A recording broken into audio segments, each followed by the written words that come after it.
Teremos então agora mais uma música, é o Credo Niceno, pelo pastor Edilson Botelho.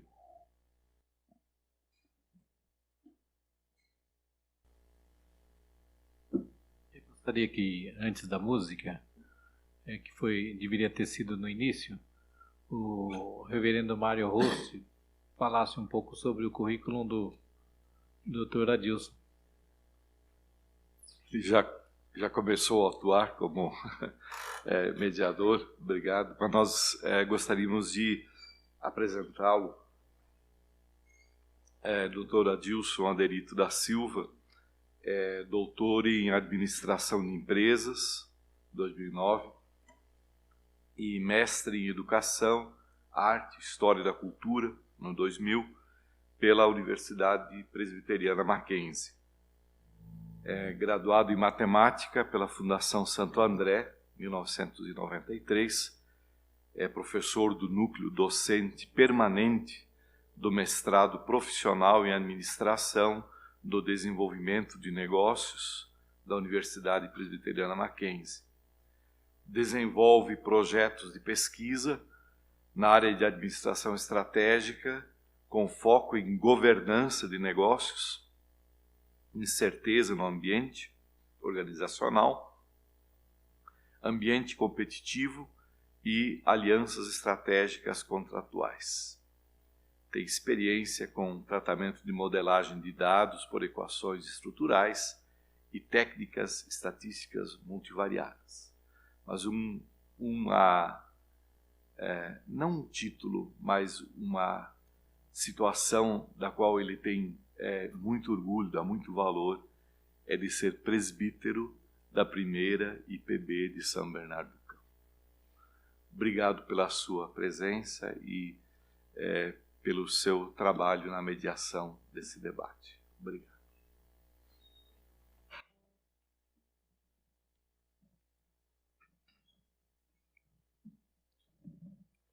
Eu vou cantar Nossa Mente Está Cativa. Essa música foi escrita pelo meu irmão Estênio e por mim. Ela foi a música comemorativa dos 500 anos da Reforma Protestante para a Comissão de Música da Igreja Presbiteriana do Brasil. E eu vou então cantar essa canção escrita especialmente para esse momento.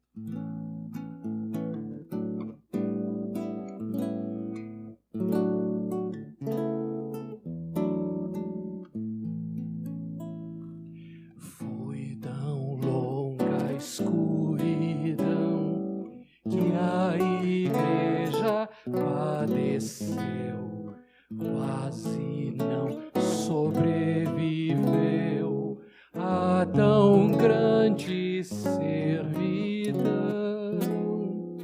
Foram tantas heresias, enganosa idolatria, mas Deus libertou seu povo, sua luz raiou. Nossa mente está cativa à verdade da Escritura, e aqui permanecemos, seja vida, seja morte, salvação por fé somente, só por graça recebemos em Jesus, justiça nossa, só lhe deu glória, só lhe deu glória.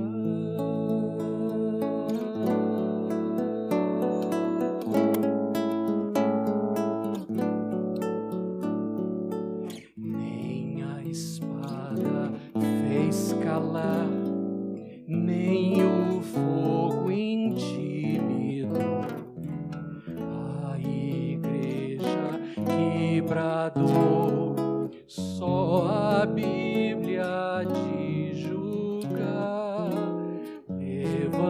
Levantemos a bandeira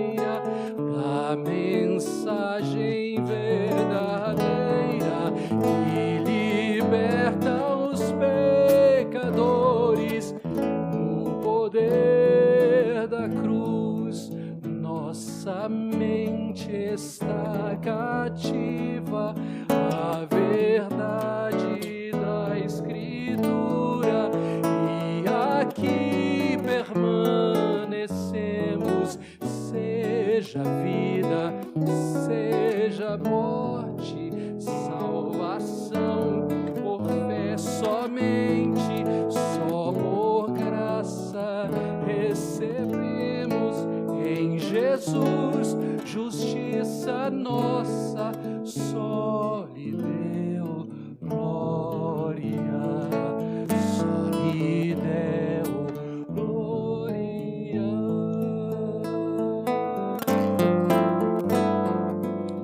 Eis o nosso coração, ofertamos só a ti, é imensa gratidão, teu poder nos trouxe aqui, hoje são 500 anos na beleza dos teus planos, e a palavra livremente salva as nações.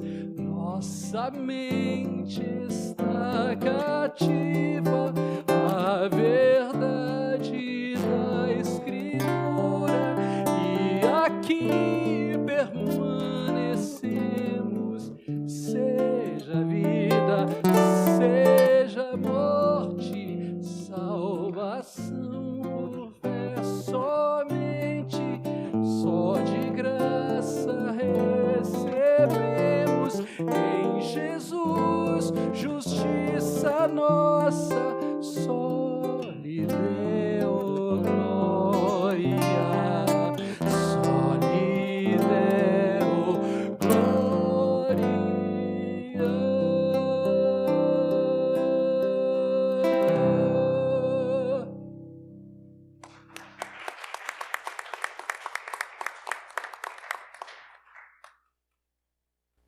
Nesse instante eu passo a apresentação do Dr. Antônio Cabreira Mano Filho, que é um dos debatedores desta noite. O Dr. Antônio Cabreira Mano Filho é presidente do Grupo Cabreira, sendo a terceira geração deste grupo familiar do agronegócio, que opera em 10 estados brasileiros. É médico veterinário pela Unesp Jaboticabal e pós-graduado em produção animal. Com 29 anos, foi nomeado ministro da Agricultura e Reforma Agrária, sendo o mais jovem ministro de Estado da República. Durante a sua gestão, foi aprovada a primeira lei agrícola do Brasil, um verdadeiro marco do setor. Foi secretário da Agricultura e Abastecimento do Estado de São Paulo. Tem vários trabalhos publicados no Brasil e no exterior. É membro da Academia Nacional da Agricultura, cadeira número 25, é líder empresarial da revista Balanço Anual, é cônsul honorário da Espanha, membro fundador da Associação Brasileira de Cristãos na Ciência, membro da Monte Pelerin Society, sociedade criada por Hayek. Recebeu o grau de grão oficial da Força Aérea Brasileira, do Exército Brasileiro, Ministério das Relações Exteriores, das Forças Armadas, do Ministério do Trabalho e da Medicina Veterinária. É diretor da Sociedade Bíblica do Brasil, diretor da Associação Evangélica Beneficente, é membro dos Gideões Internacionais, membro do Conselho Deliberativo do Instituto Presbiteriano Mackenzie, e é o presidente do Comitê Estratégico do Centro Mackenzie de Liberdade Econômica. O nosso segundo debatedor é o professor Dr. Vladimir Fernandes Maciel, que possui graduação em Economia pela Universidade de São Paulo em 1997, possui mestrado em Economia de Empresas pela Fundação Getúlio Vargas no ano de 2000, doutorado em Administração Pública e Governo pela Fundação Getúlio Vargas em 2011, com estágio doutoral no MIT em 2009. Ele coordenou o programa de pós-graduação em Economia e Mercados da Universidade Presbiteriana do ano de 2016 a 2017 e atualmente assumiu o cargo de coordenador do Centro Mackenzie de Liberdade Econômica. É professor dos cursos de pós-graduação e de graduação desta universidade e tem experiência acadêmica e profissional em projetos de desenvolvimento regional e urbano, diagnóstico e avaliação dos impactos socioeconômicos locais e regionais e escolha de políticas públicas. Então, passarei para as considerações iniciais do nosso doutor Antônio Cabreira, Mano Filho, a respeito da palestra, hoje aqui muito significativa e instrutiva. E depois, na sequência, passarei ao doutor Vladimir. Nós vamos alternar em torno de 5 minutos para cada debatedor com as respostas. Nós temos cerca de 40 minutos, né, de permanência na mesa. Boa noite a todos. Eu quero, antes de mais nada, agradecer ao reverendo Tiago, ao reverendo Mário, pelo convite de poder estar aqui na Assembleia Legislativa. É um prazer muito grande e de um tema tão cativante e atual. Eu quero, da mesma maneira, cumprimentar o reverendo Ricardo pela brilhante palestra, realmente muito ilustrativa. E, como debatedor, eu queria fazer algumas provocações e no intuito mais assim até de alguns complementos e alguma visão mais como talvez um homem do mercado. Eu queria enriquecer um pouco mais essa contribuição da Reforma Protestante, embora seja difícil pelo grau da ditaticidade e da explicação dada pelo reverendo Ricardo.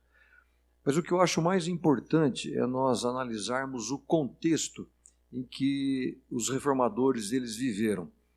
E há um erro que eu acho muito comum nos dias de hoje, a gente pensar alguns pequenos escritos e, à luz disso, nós atualmente, no mundo em que nós vivemos hoje, fazemos um julgamento daquilo que foi escrito ou daquilo que foi pregado.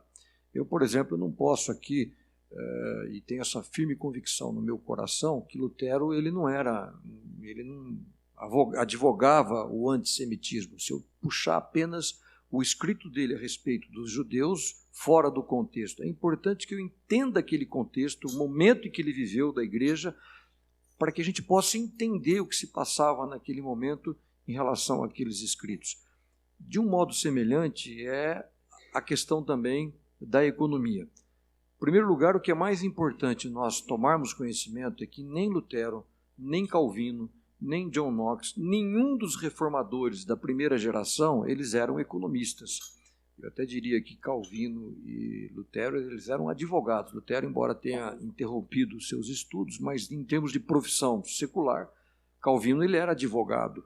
Então eles não eram economistas, eles não escreveram um tratado de economia. Agora, o que é o mais importante? Pequenos parágrafos que aqueles homens escreveram, eles tiveram um impacto que mudou o cenário econômico. E é isso que eu queria contribuir, é isso que eu queria trazer à luz nessa nossa conversa.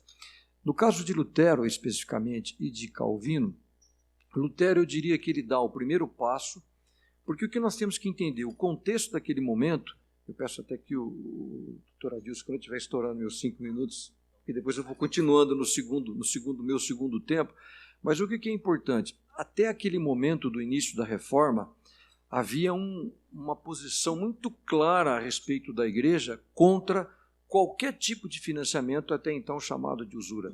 Se nós pegarmos, por exemplo, os concílios anteriores à Reforma, o segundo e terceiro concílio de Latrão, o concílio de Viena, eles eram, ao usurário era negado, inclusive, o enterro como um cristão. Então vem aquele pensamento aristotélico, vem depois a Tomás de Aquino combatendo vigorosamente a questão da usura. Então não havia.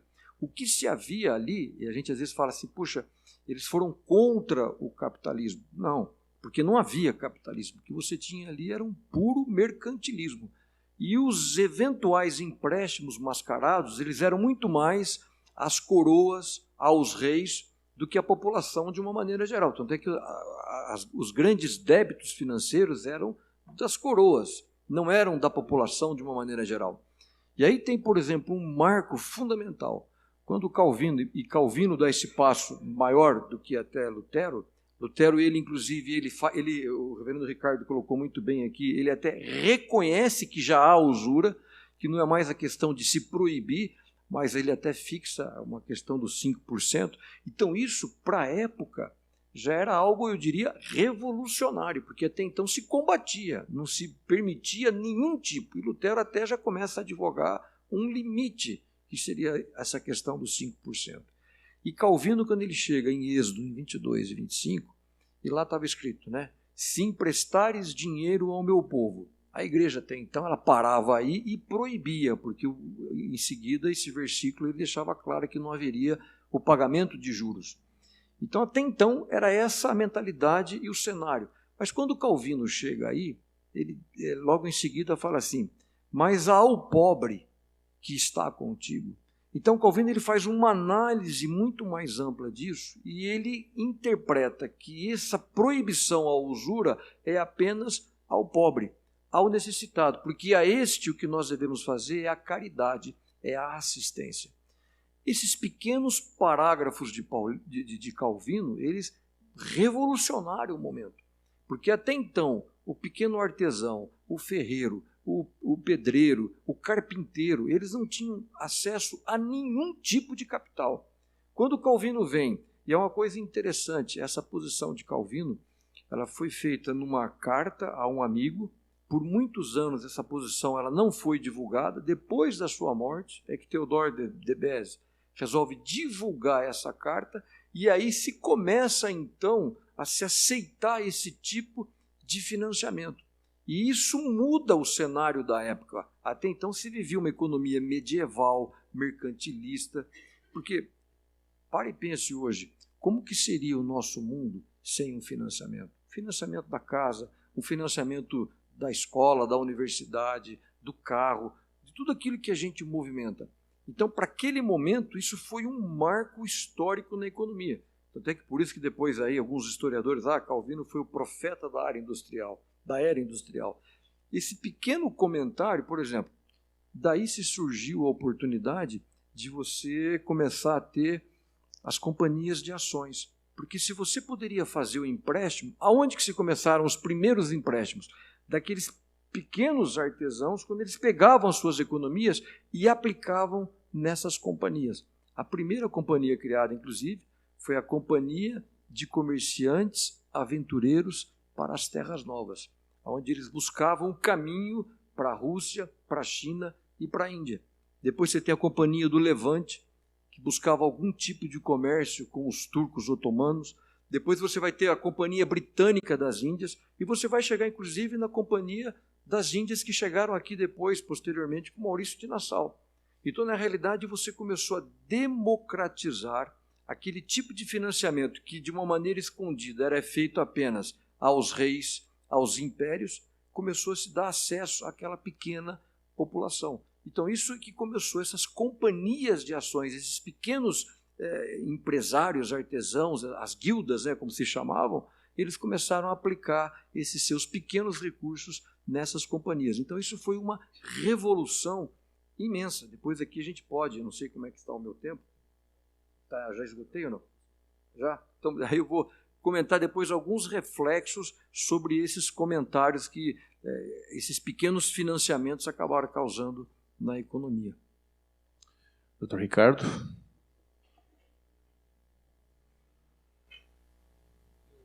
Eu concordo com essa perspectiva de que os reformadores deram, por vezes, a partir de aspectos até não diretamente ligados ao econômico, né, uma contribuição muito importante, né?